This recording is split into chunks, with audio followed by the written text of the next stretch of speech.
speed run of the prelim exam books I read last week. We are starting in 3. Actually, we got to make sure that my number lock is on. 3, 2, 1. Nope. There we go. So first book I read, Q&A, Queer in Asian America, is a co-edited volume by David Eng and Elise Hom. And they're basically talking about, in the late 1990s, about considering how queerness and its intersections with race can be theorized more thoroughly, specifically looking at queer cultures within Asian American diaspora communities, and all the good stuff.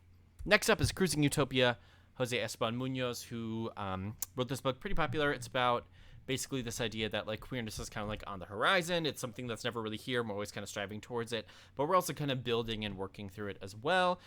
He's basically trying to like be more hopeful in comparison to some of the other queer theory that comes out around this time, which is about kind of like destruction and all that stuff. He wants to think more about how queerness can like kind of lead to like more utopia or utopic visions of the future. Queer phenomenology, Sarah Ahmed basically uses the concept of phenomenology to talk about queerness. I didn't really like it, not because it's a bad book, but just because it's not my thing. Basically talking about queerness and how it kind of exists in the body and all that stuff. Not as important on my list, so I'm not going to go as thoroughly in that. Same thing with this, No Future by Lee Edelman. This is kind of the negative thing that Jose Esteban Munoz is relating to.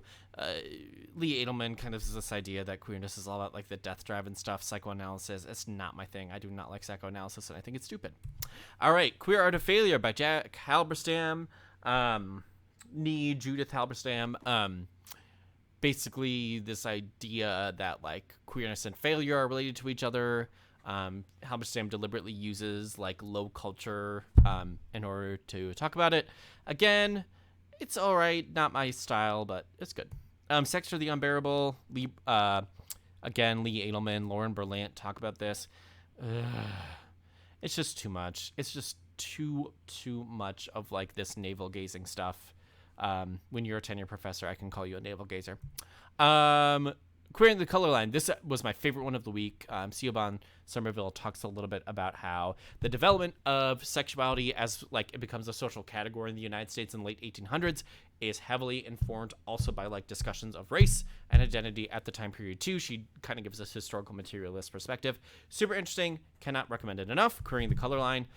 Queer Black Studies is an anthology edited volume, just kind of like the Q&A, but specifically talking about how we can kind of think more thoroughly about how queerness and Black studies can like inform and engage one another. And finally, Aberrations in Black, really interesting book, kind of like Queer Black Studies, but it goes more thorough in terms of Ferguson is kind of doing a looking at different historical art forms to talk about queerness and Blackness. I went right over 3 minutes. I was over 3 minutes. That's okay.